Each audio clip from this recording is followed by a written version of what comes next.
Hello students, आज का हमारा टॉपिक है गुड न्यूट्रिशंस।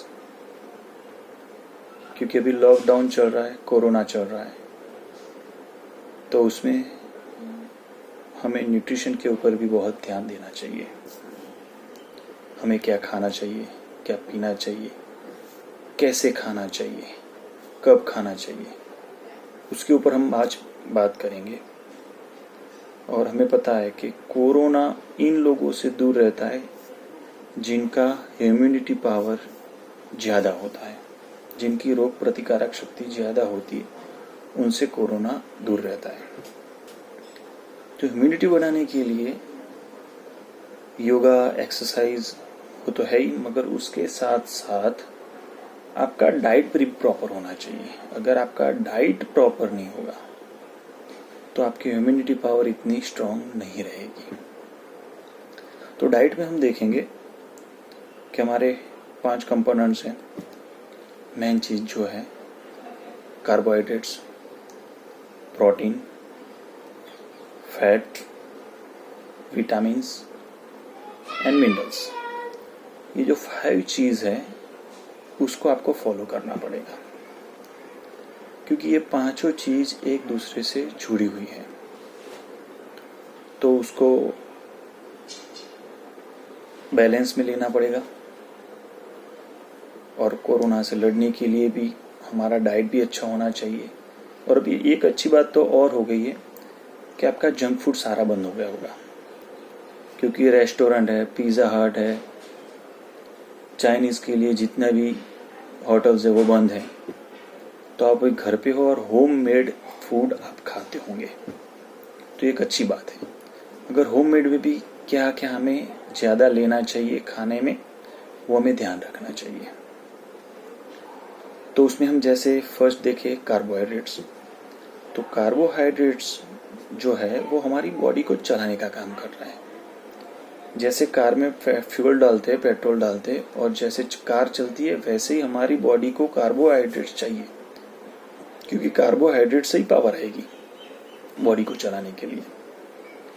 तो कार्बोहाइड्रेट्स है वो धान में से मिल जाता है, गेहूँ है, चावल है, पोटैटोज है, उसमें से हमें कार्बोहाइड्रेट्स मिलता है। दूसरा आएगा प्रोटीन। प्रोटीन है वो हमारा इम्यूनिटी पावर बढ़ाने के लिए मेन कंपोनेंट्स है, क्योंकि प्रोटीन वो है वो हमें शरीर को ताकत देता है ये वायरस से लड़ने के लिए। तो हमारे खाने में प्रोटीन तो जरूर होना चाहिए, ठीक है, मगर वो भी लिमिट में। ऐसा नहीं है कि ज़्यादा हमने प्रोटीन ले लिया। जो भी हम चीज़ ले रहे हैं उसका एक वॉल्यूम होता है, उसकी एक लिमिटेशन होती है, उसमें ही लेना चाहिए। बाद में ऐसा नहीं है कि चलो प्रोटीन ज़्यादा लेने के लिए खाएं, सिर्फ प्रोटीन ही खाएं, नहीं, सारे कंपोनेंट्स बैलेंस में होने चाहिए। तो प्रोटीन्स आपको पता है, पनीर है, मिल्क है, चीज़ है, बटर है, उसमें से हमको मिल जाएगा, ठीक है। सॉरी, बटर में नहीं मिलेगा। और उसके बाद आता है फैट। हमारी बॉडी में फैट भी ज़रूरी है। ऐसा नहीं है कि फैट वाली, ऑयली वाली चीज़ हम ना ही खाएं बिल्कुल, क्योंकि हमारे जॉइंट्स को मूवमेंट इजी करने के लिए फैट ज़रूरी है, ठीक है। फैट वो हमारी बॉडी में वो चीज़ है कि जिसको हम कह सकते हैं स्टोरेज पावर, कि वो ताकत तो है ही मगर छुपा हुआ है। तो हमारी बॉडी को फैट भी चाहिए, मगर इतने लेवल में नहीं कि जितना हमें चाहिए उससे ज़्यादा हम ले लें। तो उसको भी हमारा वॉल्यूम है फिक्स, कि उससे ज़्यादा हमें फैट नहीं चाहिए बॉडी को। चौथा और 5वां कंबाइन आता है विटामिन्स एंड मिनरल्स, कि हमारी बॉडी में जो कमियां हैं, जैसे जॉइंट्स पेन होते हैं, ठीक है, ऐसे काफ़ी जो चीज़ें होती हैं, वो कमियों को दूर करने के लिए हमें विटामिन्स और मिनरल्स चाहिए। तो विटामिन्स एंड मिनरल्स आपको पता है फ्रूट्स में मिल जाते हैं, बनाना है, एप्पल है, वेजिटेबल्स भी, ग्रीन वेजिटेबल्स भी है, उसमें भी मिल जाते हैं। तो हमें इसको फॉलो करना पड़ेगा, वरना घर पे भी हमें जो मिले हम खाते रहते टाइम को देखे भी ना, तो वो सही नहीं है। क्योंकि खाने का भी एक टाइम है फिक्स कि ये टाइम में ये खाओगे तो बेटर रहेगा, ये टाइम में ये चीज़ खाओगे तो बेटर रहेगा। जैसे कि ब्रेकफास्ट है, ब्रेकफास्ट हमेशा हमारा हैवी ब्रेकफास्ट होना चाहिए। हैवी ब्रेकफास्ट से क्या रहेगा कि हम जितना भी ब्रेकफास्ट अच्छा करते हैं उतनी ही एनर्जी हमारी बॉडी को मिलती है। क्योंकि ब्रेकफास्ट में हम जो लेते हैं वो कम से कम फैट में कन्वर्ट होता है। मैक्सिमम वो सारी चीज़ कार्बोहाइड्रेट्स में यूज़ होती है। और ब्रेकफास्ट अच्छा करने से हमको एक पावर अलग से मिलता है। और उसके सामने हम देखें लंच, तो लंच में हमें कम वॉल्यूम में खाना लेना पड़ेगा। हाँ, वरना हम क्या करते कि लंच ज़्यादा ले लेते, मगर लंच ज़्यादा नहीं, लंच में हम जितना भी लेंगे ना वो फैट में कन्वर्ट होता है। तो लंच है वो कम वॉल्यूम में लेना चाहिए, जो आप रेगुलर लेते हो उससे कम वॉल्यूम में लेना चाहिए। और उसके बाद जो डिनर है, डिनर आप हैवी ले सकते हो, उसका प्रॉब्लम नहीं है। क्योंकि जब डिनर आप 8 o'clock के आसपास लेते हो और मॉर्निंग 8 o'clock या 7 o'clock के आसपास आप ब्रेकफास्ट करते हो, तो 12 आवर्स का आपको टाइम मिलेगा बॉडी में जो आपने डिनर में खाया हुआ है उसको डाइजेस्ट करने के लिए। तो वो भी आपको नुकसान नहीं करेगा। और बीच में लंच और डिनर के बीच में 4 या 5 बजे के आसपास आप फ्रूट्स खा सकते हो, जूस पी सकते हो, वेजिटेबल जूस पी सकते हो। ठीक है, तो आपको भूख भी कम लगेगी। नहीं खाने के लिए मैं नहीं कह रहा हूँ, खाना तो आपको खाना ही पड़ेगा, तो ही आपकी बॉडी को पावर मिलेगा। और पावर बॉडी को मिलेगा तो ही आप अभी जो कोरोना वायरस जो है उससे लड़ पाओगे। तो ये चीज़ मुझे कहनी थी।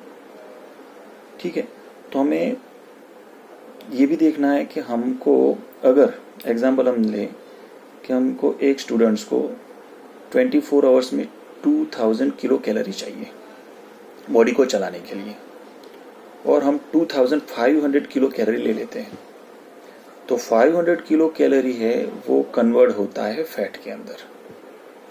तो हमें ये भी ध्यान में रखना है कि हमारा जो डाइट प्लान है वो 2000 किलो कैलोरी से ज़्यादा नहीं रहना चाहिए। क्योंकि अभी आप ना एक्सरसाइज कर रहे हो, ना बाहर घूमने के लिए जा रहे हो, क्योंकि घूमने तो जा ही नहीं पाओगे, घर में ही रह रहे हो। तो हमारा जो डाइट प्लान है वो स्ट्रांग होना चाहिए, वरना वेट गेन होगा बहुत। क्योंकि जब लॉकडाउन ख़त्म होगा तो मुझे तो ऐसा ही लग रहा है कि सबका वेट 3 to 4 किलो तो बढ़ ही गया होगा। 3 to 4 kg गेन हो ही जाएगा। क्योंकि घर पे अभी हम रहते हैं, घर पे नया जैसे हम गुजरात में यहाँ रह रहे, तो नया घर पे बनता रहता है, हम देखते नहीं है। हाँ, दोपहर में भी बना वो भी खाओ, मॉर्निंग में भी बना वो भी खाते जाओ। तो उसको हमें कंट्रोल में लाना पड़ेगा, वरना एक बार वेट हमारा बढ़ेगा तो उसको कंट्रोल में लाना भी मुश्किल तो है ही। तो हम अभी से क्यों ना उसको कंट्रोल में रखें। ठीक है, तो हमको 5 चीज़ें ध्यान में रखनी है खाने में, कि carbohydrates, proteins, vitamins, minerals and fat, ये 5 चीज़ें होनी चाहिए। ठीक है, उसके बाद हमारी 5 हैबिट्स, जो 5 हैबिट्स पे भी ध्यान देना पड़ेगा। एक तो ब्रेकफास्ट हमारा प्रॉपर होना चाहिए, टाइम पर होना चाहिए। ठीक है, उसके बाद हमारा पानी भी हमें अच्छा पीना पड़ेगा। अभी तो घर पे रहते हैं, पानी की कमी भी हमारे अंदर ना हो। और एक जो मेन चीज़ आती है वो है आपकी नींद। अभी जैसे मॉर्निंग में स्कूल आपको जाना नहीं है, तो काफ़ी सारे बच्चे रात को 12 बजे, 1 बजे, 2 बजे तक घर में सारे फैमिली मेंबर्स के साथ कुछ ना कुछ खेलते रहते हो। ठीक है, कोई बात नहीं। और मॉर्निंग में उठोगे आप 9 बजे के आसपास, 9 बजे, 10 बजे, तो आप कहोगे कि हाँ सर हम तो नींद तो प्रॉपर लेते ही है। मगर नहीं, नींद लेने का भी एक टाइम होता है कि मॉर्निंग के मैक्सिमम 6 या 7 o'clock के आसपास आपको उठना पड़ेगा। और आपकी नींद भी, स्टूडेंट्स की नींद भी अभी 10 hours के आसपास, 8 to 10 hours के आसपास आपको लेनी भी पड़ेगी। आप दोपहर में सो सकते हो, नो प्रॉब्लम, मगर रात को जाग रहे हो और मॉर्निंग में लेट उठ रहे हो, वो चीज़ सही नहीं लग रही है, वो चीज़ सही नहीं है। तो उस पर आप थोड़ा ध्यान दो, क्योंकि मॉर्निंग में एक्सरसाइज और योगा करने के लिए वो टाइम भी फिक्स है। 5 to 7 o'clock के बीच में ही आप योगा और एक्सरसाइज करोगे तो ही आपको अच्छा महसूस कर पाओगे, वरना जितनी धूप ज़्यादा रहेगी उसमें आप एक्सरसाइज और वो सारी चीज़ें करोगे तो बेटर नहीं रहेगा। तो एक्सरसाइज और योगा करने का भी एक टाइम जो फिक्स है 5 to 7 o'clock तक, क्योंकि ये टाइम के बीच में ही आपको करना पड़ेगा। और रात को आप 2-3 बजे तक जाग रहे हो और मॉर्निंग में चलो वापस 6 बजे उठ जाते हो कि सर हम तो एक्सरसाइज के लिए उठ जाते हैं, तो आपकी नींद पूरी नहीं हो रही है। तो नींद के ऊपर भी हमको ध्यान देना पड़ेगा, ठीक है।